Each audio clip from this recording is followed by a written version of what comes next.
Hey, Meghann Scully, and this is the Limerick Post Show. Coming up in today's show, in the big interview, I sat down with Mike from MotherMacs pub to chat all about the bars not reopening just yet. First up to the top stories in Limerick, and the Limerick Jazz Festival is set to go ahead this September. Also taking place in early September is the Knockout Championship of Limerick Hurling. You can read all about those events up online right now, limerickpost.ie. Next up to Out and About section, I headed along to the commercial and caught up with band Room 58 to chat all about their music and how they got on in life in lockdown. Also, first up in the milk market, I chatted to David to see how plans have changed due to COVID-19. Hey, Meghann Scully, and this is the Limerick Post Show, and we are coming here from the Limerick Milk Market. I'm joined by David. David, let's go back to when the milk market had to shut. What date in March was it that you got told it has to stop? I think the first Saturday we were closed was the week after 21st. So somewhere around the week, kind of just after 21st of March.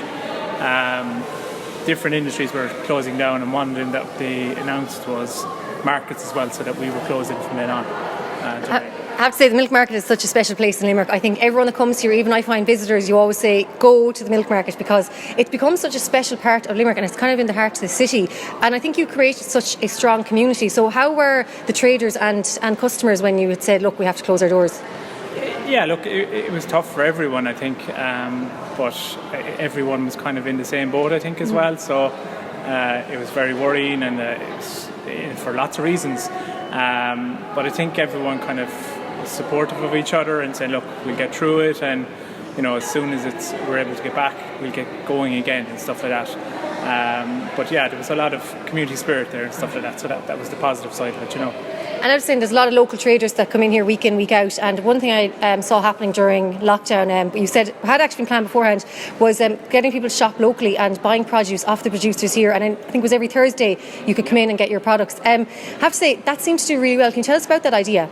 Yeah, so it's a concept that came from Cork called Neighbour Foods. And a trader mentioned it to us last summer that it might be something we've tried to get the online food thing going before, and we've run into a couple of difficulties. So we went down and visited the lads in Cork last summer, and we said, look, fantastic, we just need to get everything in place. And over the period of a couple of months we were approaching different people and institutions to see if we could partner up and pull it together as a stronger offering. And then we kind of spoke to Deirdre McMahon, who was fantastic, and she does great work with local producers. She immediately loved the idea, and she was on board, which was great because we wanted someone that was going to be very passionate about it. So we were working on it in the background for a number of months, and Deirdre, in fairness, was doing all the programming side and getting the traders together. And she mentioned when COVID was kind of getting a bit more serious, look, we really need to push ahead now. So I have to take my hat off to her. She did an amazing job pulling it together. We just played a smaller supporting role to that. But she did an amazing job pulling the traders together, and the traders as well, to be fair to them, because it's a big task and a big change for them, because they're so used to trading in a space where they know the customers by name, they know their habits, know what they want before they come to the stall. So doing it online where it was completely cashless was a bit strange for them. But again, everyone kind of took brave decisions during it and said, look, we're going to go with this. And it was great to see the success of it. And again, well done to Deirdre and the team for doing that. Hey, Meghann Scully, and this is the Limerick Post Show. We're here in the commercial. I'm joined by Room 58, Sarah, Connor, Michael. How are you all? Good. How are you? Really good. It's so good to be in person and actually able to talk, and you're going to perform for us as well. So will this kind of be your first gig since lockdown? Yeah, definitely. We haven't done anything since lockdown, just been making music in the house. So I saw you all live together now. So was that a decision you made when lockdown started? You're like, right, we need to make music, so we're going to move in together? Yeah, well, the decision kind of came before lockdown. Me and Michael live together. Connor lives elsewhere. But yeah, me and Michael live together. Just allows us to work more together. And yeah, it's just easier. Yeah. Tell us about Room 58 and how it all came together. I suppose the name kind of came from just plain laziness. Like, we all went to school together, and I suppose we were all just sitting in the music room one day just looking for a band name. It was like Room 58, grand. Room 58 is the music room in school. Brilliant. So yeah. So we've been mates and friends and wreckheads to each other for years upon years. So Yeah. we just kind of just started up again. Yeah. That's really cool. I like that too. It's kind of nice nod to your school as well. Where did you go to school? In hospital. Oh, perfect. Yeah. Yeah. That's really cool. And tell us about your style of music before we hear your track. I our style is kind of hard to put a finger on, isn't it? Yeah. It's like a real mix. Like, Still exploring sounds. Yeah. like Yeah. kind of soul and like funk, but then like hip hop Hip-hop as influences, well, yeah. jazz influences at times, bit of rock and roll, bit of rap. But I think nowadays, though, I suppose there's no real specific genre when it comes to artists. I think everyone is kind of messing around with loads of different kind of sounds, which is really cool. Yeah, and I really like that. So, who would have been your musical influences then, kind of as you're growing up? Oh God, I suppose it's changed a lot as we've grown up. There's some that like are always there, like the Fugees and Black Eyed Peas and stuff for me anyway. What are you guys? Anderson .Paak would be a good one. Just that kind of like funky, Yeah. hip hopish kind of music. We Just also so like much. old school stuff like Etta James and James Brown and stuff like that as well. Class. Like, I saw James Brown in Oxygen in 2006 or 7, I think. It was not long before he passed away. I remember we were just like, this is amazing. And it was just like so cool. It was one of the nights, I think it was like the Saturday or Sunday night, and everyone kind of was at the tired stage, and it was just like, wow. show, I'd say. Oh, it was like, I was just like, this is the best night ever. How, like, we're talking about lockdown, obviously gigs, it seems, are going to be the last thing back. Like, what are you feeling about that? Have you been talking to other artists? Like, what's the tone like? Yeah, I suppose it's sad, isn't it? It's grand as well. Like it gives us more opportunities to actually like. Yeah, we're using the time in our favour, I suppose, to I suppose practice as much as we can and get prepped for when we can gig again, and just be ready. We're all even saying that it's going to be mad that, I suppose a mad time, and a lot of people saying that now the albums, the kind of post-lockdown albums, so everyone's been talking about that. So have you found that you've been doing loads more writing because you've been in lockdown? Yeah, like we've gotten our first song up on Spotify, which is called Vulnerable. So yeah, we've gotten to do a lot more work, behind the scene kind of stuff like that. It's allowed us to do, so it's good.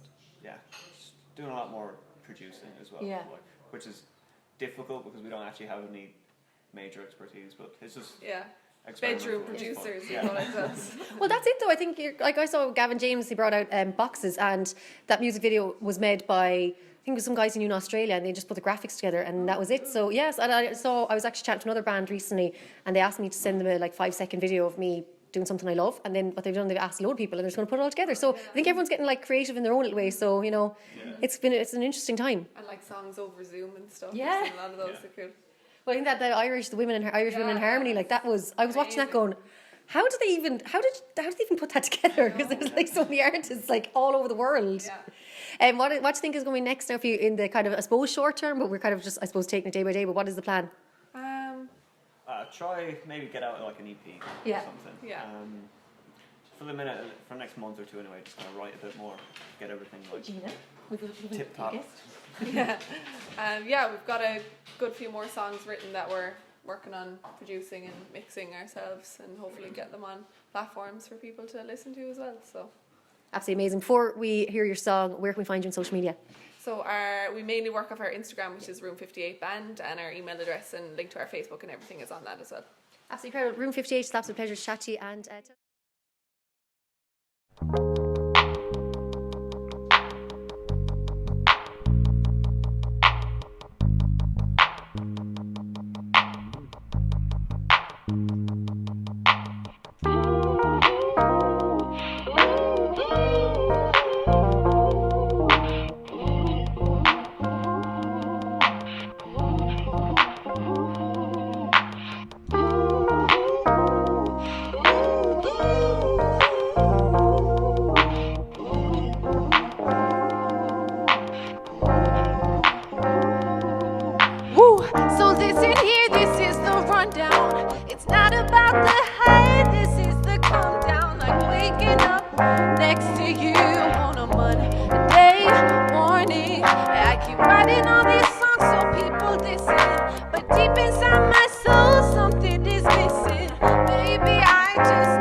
vulnerable without you.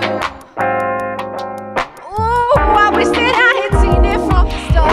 That deep inside something was tearing you apart. But hindsight 2020, I suppose. Ooh, I wish that you would stay forever. We faced this so much you together. Turns out you had other places to be. I keep a brave face just for you all. But deep inside I am vulnerable. Hey, I wish I made you stay. Yeah, I keep running out on yesterday. So I take steps to just get through. It's the side effect of this in you. I'm just vulnerable without you.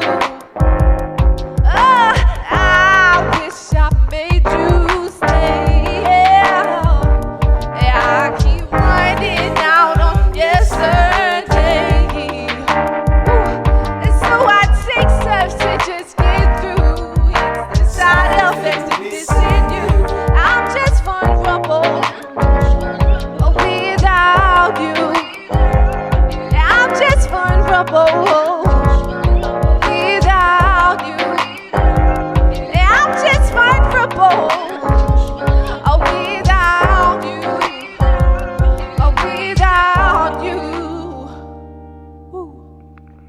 Hey, Meghann, Scully, and this is the Limerick Post Show. As you can see, we're here in MotherMacs, and I'm joined by Mike. I have to say, I'm probably the envy of a lot of people right now because I'm actually sitting inside in a pub. I know, but there's no drink. Absolutely not. No, there isn't. And that, I suppose, is what we're here to talk about. The pubs did not reopen in phase 4. On Taoiseach Micheál Martin announced that he'll be reviewing this again in a couple of weeks. Can you just talk to us about being a pub owner, how detrimental it is and how it's been the last couple of weeks?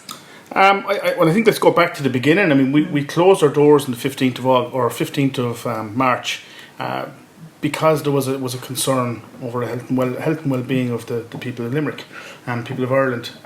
If we were asked to do it again, without a doubt, without a shadow of a doubt, because I mean we are members of the community here as well, and we live in the community. I mean, myself and James, who grew up in the community here. I mean, we're in the same parish we grew up, so that the pub is very much in our being and in our community. It's been a hard 5 months. It's been a long 5 months, and really, I suppose there's probably 3 factors to it. Number one, the financial factor of it. I mean, we've received very little support as a business. Personally, yes, the PUP and the TWSS, we've received payments, but the business itself has not received a lot. Very, very small in what's coming in. And the fact that we have been unable to trade. So, I mean, our licence has basically been, I'm going to say revoked, even though it still exists, but it has been revoked. The second thing is, I mean, the social side of it. I mean, we are very social beings, right? And our staff are very social people as well. So you remove that from it. I mean, and you take... come in here on any evening of the week, any day of the week, there's always someone at the counter, there's always a bit of chat and banter going on, and that is certainly missed, right? We miss it, wholeheartedly miss it, and I know our customers miss it. We're doing Zoom calls, we're doing Google Meet, we're doing all this kind of mad stuff at the moment, just to try and keep things going. And then I suppose the third thing is, it's not what we have been asked to do, i.e. close, but it's how that message has been delivered to us. I don't mind. Give us a direct answer. Ask us a direct question, and we'll stand up and we'll be counted as publicans. But don't drag it out and don't talk about us behind closed doors. In the lead up to any of the decisions that have been made in the days prior to it, we're hearing the news, we're hearing on the media, we're getting feedback, but no one is talking to us. And it makes it exceptionally difficult for us, number one, to plan, but number two, for our staff. Who are sitting at home right now, and I mean, some of them are, they're quite happy to receive that payment, but they're mad to come back to work, and it's really, really difficult for them because they don't know what's happening, and they're building themselves up to come back, and then they're being let down again, and it's like an emotional roller coaster. It's really, really difficult. And then as well, I suppose another thing is half the pubs in Ireland are open at the moment because they're serving some form of food costing €9 at least. So that must be tough as well to see other people trading like that, and then knowing that you've got such great space here, but just because there's no food, you can't open your doors. You know what, we've always had a philosophy here, we focus on ourselves and not anyone else. You know, so I mean, if people can open the door and they can do what they're doing, let them off. I have absolutely no problem with that. I wish them the best. We just can't do it here ourselves. And we're not the only pub. I mean, there's quite a number of pubs up and down the country. I mean, there's 3,500 to 4,000 pubs involved that can't actually open because we're not food houses. We're not certified by the HSE. We don't have, I suppose, it's not our thing. It's not what we do. We're not good at it. And I suppose we never really want to do something we're not good at. Yeah. You know, we're good at serving beer, we're good at running a public house, we're good at all the entertainment that goes with it, right, and all the characters. You know, dishing up a pizza for €9 or a substantial meal, that's really not our thing. And one thing though you did do, and I suppose you adapted to, and I've seen it especially across social media, has been the growlers. So can you tell us about that and how that's been going? Well, we if the truth be told, we began by actually having counselling sessions at the side of the pub, which with our customers who we haven't seen in a while, we're kind of passing and having a chat, and it was more of a mental health thing for us, though we were getting to connect back with the guys in the community and the girls and all that good stuff, and I suppose as one of the leading craft beer bars in the country, we support quite a lot of Indigenous breweries here. Like Treaty City being the local one. I mean, but then you're going outside to Kilmaley in County Clare, which would be Western Herd. We go down as far as Mitchelstown, we have 8 Degrees. You know, you go across, then you have White Gypsy in Templemore, right? And there's probably 60 others. All of these would have a staff similar in size to ourselves. All of these would predominantly be family run, family operated. And all of these are feeling the pinch the exact same as we're feeling, because if pubs are closed, they're not selling beer. They're not selling beer, they're not making money. So we kind of looked at it and we said, you know, we can't just sit in our backsides, we have to kind of do something, we have to be a little bit innovative. I suppose we've gotten known for being a little bit of innovative at times. So yeah, growler, the idea of growlers was always on our mind, but it's something that we brought forward a little bit quicker. So growler basically is a vessel that holds beer. It can be any, well, it can be any size, big or small. You know, so the ones we've gone with are it's a heavy glass swing top growler. It's a 1 litre growler. It holds 1 litre of beer.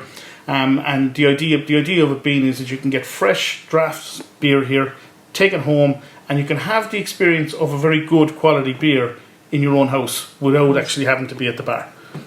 It's brilliant. I think it's a great way, as you said there, to kind of get people socialising. Because I've seen it all over social media. Everyone's sharing their growlers, and I said you're getting people kind of to work again. And I think the most important thing with all of this is the social mental health aspect of coming in and chatting to the staff and chatting to everyone that's here. And I think, you know, pubs have created that community, and hopefully now, I know there was reports this morning that the Vintners Association are saying they reckon they won't be open again in 2 or 3 weeks. But do you know when the next announcement is going to come? Well, I suppose the next announcement will be the decision. So they're not actually up until now we've been given glimmers of hope, i.e. the pub will open on such a date. The last announcement basically said there is no new date, but we will revise it. So there's no glimmer of hope there. Look, this is a very, very serious pandemic that we're in. As I said earlier, we are members of the community here as much as anyone else. We don't want to do anything that would in any way hurt ourselves, our staff, our customers, our families, right? Because a lot of our customers are our friends and families as well. So, I mean, it's not in our interest to open prematurely. So whatever we're asked to do, we'll do. But we're just asking to be supported as we do it. It's very, very hard in terms of mental health to go through this, because I mean, the most interesting thing that I heard even just this week, I mean, we have a number of customers who come in just for a conversation. They'll drink a cup of coffee. They'll have a Coke. They don't even drink, right? It's not that the pub isn't about alcohol for them. It's about that social content, that social connection. And, you know, they're really, really missing it. And I think if you look just this week, I mean, we look at McAulive's, you know, in County Limerick, I mean, they closed, like they're the only pub in the village. It's shocking, right, to see a publican, you know, sitting on TV and tears streaming down her face. I mean, your heart really goes out to her, and it's not solely at the loss of her business. I mean, if you actually listen to what she said, you know, it's the community, it's the camaraderie. You know, where are these people going to go? Where are the guys going to go? Where are the girls going to go? And that is the sense of community that's kind of within this trade. You know, and within what has been called the wet house. I hate the term, but it's the non-food serving pubs, the 7-day ordinary pub, the pub that has been kind of, I suppose, used in all the tourism videos. The pub that's been used all over the world. It's probably the brand that's selling Ireland at times. But it's exceptionally difficult. Well, I certainly hope that we start to see some support for you all, because I know we all miss the pubs, we miss the crack, we miss the conversation, we miss the social aspect. And all I say is thank you so much, Mike, for chatting to us, Limerick Post Show. And hopefully it won't be too much longer. We'll be in here having a few pints. Excellent to have you here. Thank you very much. For these stories and so much more, head over to limerickpost.ie/show. I'm Meghann Scully. This is the Limerick Post Show, keeping Limerick posted.